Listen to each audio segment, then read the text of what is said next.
Alright, Mudflood, Pickering, Ontario, Canada. This footage was taken around the end of December 2018, and I'm here recording January 9th, 2019.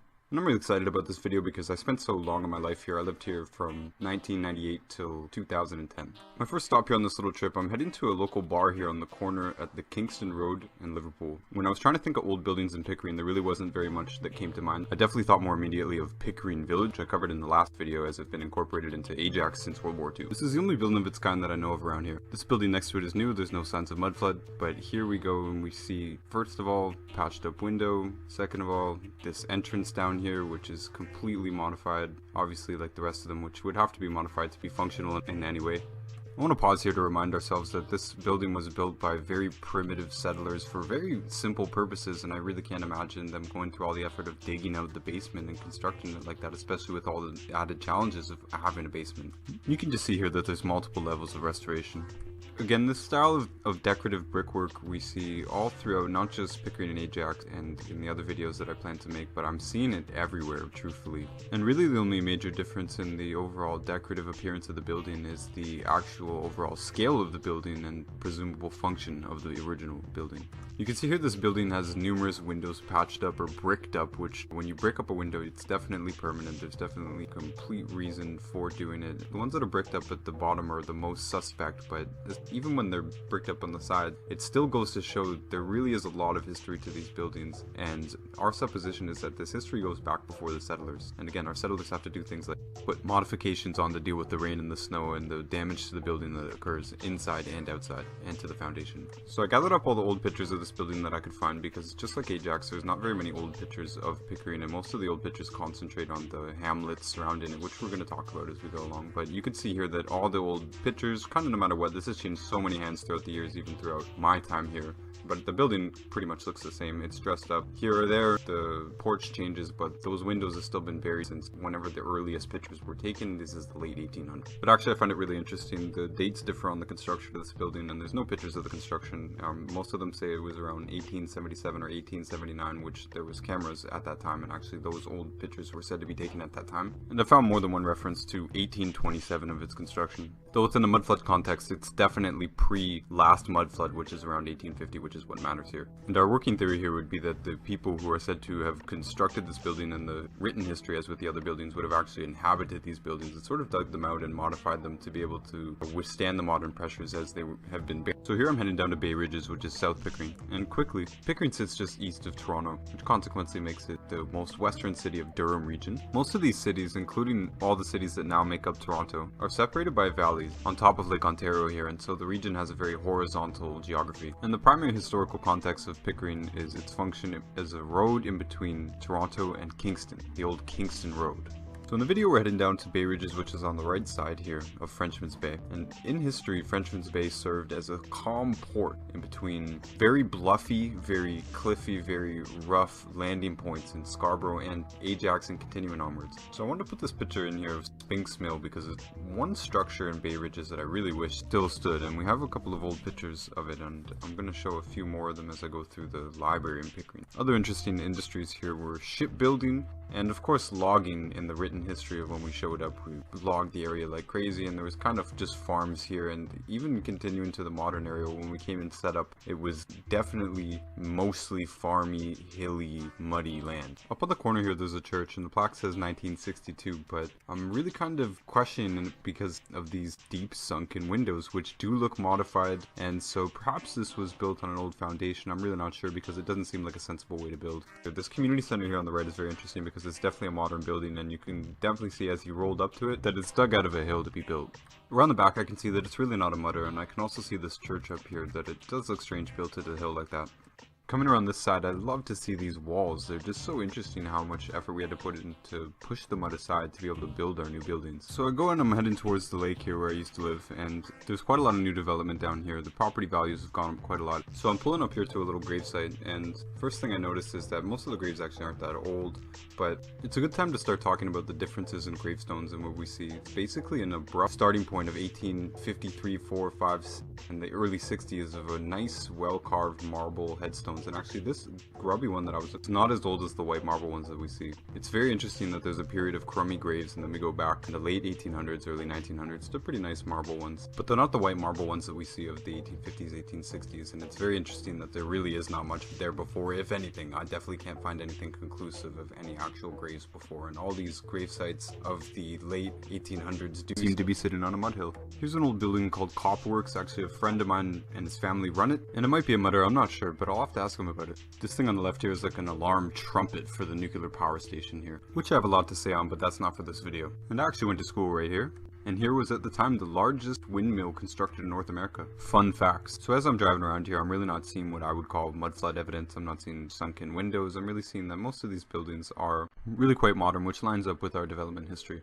But it is interesting that there's so little left of the dockyard days and the milling days and all of the pioneer stuff. As I'm coming up here to the newly developed Waterfront, I was hoping to find some old mudders here, and I wasn't disappointed. Just checking out these new townhomes here before I turn around, and I see what I think is a buried window. I'm not quite sure. This old stone foundation seems to be from the dockyard days, from the pioneer days. I'm not sure. I couldn't get the greatest look at this house or the one next to it. As we come up on the corner here, we can see the kind of cottage houses that this area is said to be as a spillover from Toronto in the early days. Well, the early days of our modern history, well after the settler days and well after the Indian history and well after the colonial history of Toronto and Kingston and the other major cities of the region. Up here on the right, there's this little house that I always kind of knew about when I was a kid. I grew up right here, by the way. You can see a very sensible construction because they've obviously pushed all the mud out of the way to build their foundation for this little cottage. And I don't see any sunken windows or anything like that on the side. So I actually spent 8 years in this little house down here with the green roof. You can see the hill here that they would have to push across, and as I walk up you can see the old pioneer style rock and mud made chimney and fireplace. Coming around down here to what I thought would have some of the older houses in the area. I'll hop out of the car because I see some right away, including this sunken window. And then next door, if you can see it way back there in the corner, is another one. And as soon as I get back in the car, I realize I gotta stop because of this little greenhouse here. It looks like a mudder to me if I've ever seen one. And I wanted to pause here for a second. First of all, to note that this is basically right beside the lake. Second of all, to note that this structure itself shouldn't actually be very heavy. These are basically wooden structures on top of stone foundations. So being so close to the lake, you really don't want to invest in a basement. It doesn't seem like a good idea, again, especially for people of limited means building these wooden cottage structures as they're said to be. And I mentioned the weight because they're basically buried to the same level as the other buildings, regardless of their size. Notice these houses on the right here, kind of now you can notice they take on the same appearance as the other ones of the period that we've been looking at.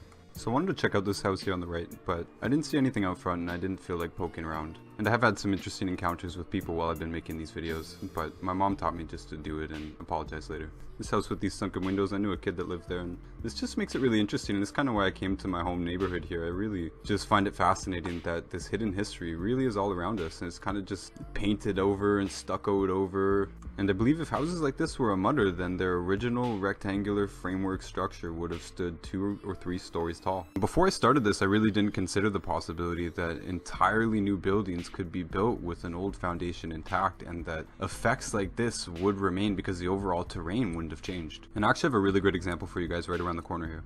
I'm back in my car and I was just noticing that this foundation looks quite old, and maybe a couple of these ones up here on the right do as well, but I didn't go up that way. I went down closer to the lake. Tons of new development down here, especially because this area in particular, the property values have skyrocketed. I stopped here on the corner because up here on the left there's a little blue building that was said to be the old post office, and this would be from our time. And I gotta be honest, when I'm down here, I really didn't know what I was looking at. And the reason why I'm going ahead and I'm trying to look at everything that I can is because I believe that if the mudflood theory holds its ground, then we should be able to find this evidence everywhere. If it's true, it should be true everywhere. And there's a lot to be said about the big grand buildings in the big cities, but I think it's also very interesting to find the truth literally in our own backyards. So I'm gonna park my car and go for a real walk here, and I want to note this crappy little building here, and that's definitely what I would expect from the actual written history of the area. Kind of thing I would build in my backyard. So actually right here I knew there was an old building, and I'm pretty sure it would have been a mudder. I turn around and walk over to this crappy little building because I've been fooled before. I've seen a few crappy little buildings that turned out to have these really old deep foundations, but I don't think either of these are mudders. Right here I want to pause because I really want us to ask ourselves, if you were designing a house, would you really do this? Would you really sink the basement in, keeping in mind that the lake is right there, it's prone to flooding in certain seasons, certain years, etc. So you're going to design half of your house in essentially half useful space, and you're going to raise up your entrances on these cheap staircases. Like, this just doesn't make sense to me. And they're capable and qualified enough to make basements, but not to make two-story, more desirable living quarters. In some of these cases, I'm really not sure what we're looking at, but I do know that there are very small mudder buildings. This nice white house here is actually my friend's, and I thought it might have been a mudder because I thought it might have been quite old, but he told me it was actually rolled across the streets on logs at one point, and I do know for a fact that they built their basement quite after the fact, which is very interesting, again, just to note the possibilities of all the things that we really can do. And just to point out that people do indeed build basements near the lake sometimes. This style here I do see all over, but it seems to be completely different from the other styles that we've been talking about. So these two houses here actually know the people who built them, and so when I was walking by, I found it very interesting on the far side of this big blue house here that I saw sunken windows. I might even said it out loud, like, really? They built that like that? Like, I know these people, they're smart people. So I had to ask him, and what do you know, I ran right into him. You guys built that blue house, right? Yeah. And there was a foundation already there? That's right. Interesting. Stone. Cellar. Really great to hear that. I thought I was kind of going crazy there for a second. Here's a shot of his little basement here that was built in 1994. You really have to get close up and personal to a lot of structures to really start to understand the differences between them. Alright, great to see you, Dylan, but we're back to the Mudflood here. And I think that might be a little mudder there. Over here I wanted to look at a couple of the newer structures and just to kind of confirm for myself that when they build a basement they really do make sure that they have a full clear space. And here on a lot of these buildings I really do think that they've been reconstructed probably more than once. This is even in the years that Bay Ridges was built up in the 60s and the 70s and the 80s and right until this day. So as we're looking at the rest of these shots that I got here in Bay Ridges, I just want to talk about what you would do if you rolled up to a building, 2 or 3 story building, and the first half to 3/4 of the first story is buried in mud. Now, I thought my first thing would be, why don't you just dig it completely out like they do with the new buildings and give yourself a full clear space for your foundation and eventual structure so your windows aren't looking out into a wall of mud or brick. But then I thought, well, if the bricks are sort of soggy, they're turning back into clay. If you remove the bracing of the mud hill that's built around it, my theory is that you really increase the risk of the building collapsing. And so to salvage anything from the structure, you really would have to do what they do in fact do. Brick up the windows, go in and reinforce everything that's underground, and then reestablish the foundation and try and seal it off as best as you can at the ground level, and dress up the exterior in whatever means are appropriate to the person who's paying for the renovation and the intended use of the building. And even if you wanted to completely tear down the building and build a new one, it's still sensible to keep that original foundation. It's just so cost effective, rather than digging and tearing up the old one and putting down your own. On some of this footage of me driving to different locations, I really encourage everyone just picturing these mud hills, and especially, this is a bridge right now. We're going to talk a little bit about bridges and highways, but I drive around now and I just see this whole thing as mud hills. So there isn't that much daylight here, but I definitely want to check out one site here. I came up to this Mennonite Church, and first of all, I'm pretty sure it's a mudder. Second of all, this plaque here tells me 1820, which definitely puts it pre-Mudflood era, according to us. Now, this also tells me right away that something is up here with the history, because from our records of our settlers, they wrote lots of letters to each other and lots of journals and such, and there's absolutely no record of this type of reconstruction. At least I can't find anything. These stables definitely wouldn't survive a mudflood. I just kind of feel like I'm being lied to. I don't take the Mennonites for stupid people, and I really don't think they would go to the trouble of building this crappy space here in 1820, especially again when their pioneer structures that they show us in the pioneer villages are really low quality compared to what we could put together with materials from Home Depot today. This siding here is obviously not 1820, and I don't think that one would have been either. It just really goes to show how closely you gotta look. Even on buildings that they tell us are very old, it doesn't really look old to the eye. Here are these low quality stairs going up into what's said to be the main floor. Again, just doesn't make sense to me. Especially on a building I'm assuming is quite good quality. It's been here for nearly 200 years. Anyways, let's go grave hunting.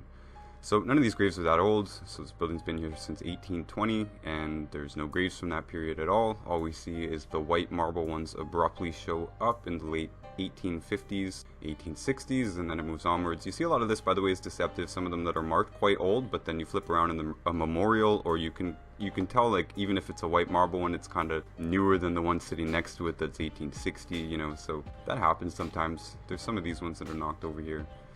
By the way, I hope I'm not being disrespectful by kind of walking all over these grave sites. I do think it's for a good cause. And I really went to lengths to really investigate and see that there's not a whole bunch of old ones that are all weathered away or anything like that, you know. And it's just, the story actually is with not necessarily with the Mennonites, but especially with the Quakers, they were using wood gravestones. And I mean, it's just weird that for thousands of years, even these so-called primitive cultures have been using stones to mark their graves. And even, you know, when someone gets smacked on the highway, they put some stones up and a little marker. And all these people were quite capable and quite resourceful enough to build themselves quite good buildings and settlements and little industries, and yet they use a material that wouldn't last a few winters to mark their loved ones' graves, until all of a sudden in the late 1850s they decide, let's make some great looking white marble headstones. I sped the rest of this up because we're going to see the same thing over and over. There are no graves that I can find anywhere, not just around here, there are no graves that I can find anywhere past a certain age. And I mean, the oldest ones that I can find reliably that I believe are actually that age are 1855, 1856, maybe 1853. Maybe even in this journey there's a 51 or a 52, but nothing that starts with a 4.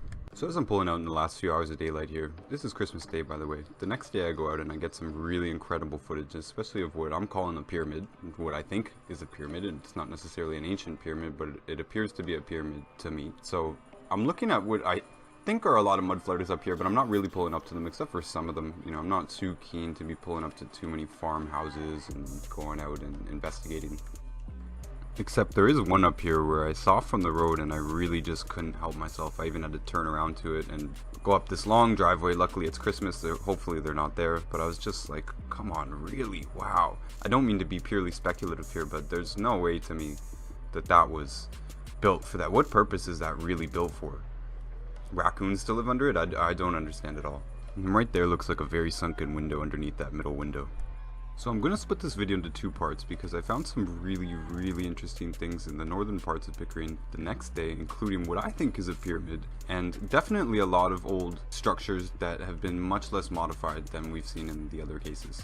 And I really appreciate all the feedback and all the support. I'm really happy to be part of this conversation. And I'm especially grateful for anybody who shared the video of Ajax and anyone who shares this one, because really the reason for joining this conversation is because I don't quite understand it myself, and we're putting the pieces together as we go, and we might as well do it together. So thanks everybody, we'll see you on the next video here.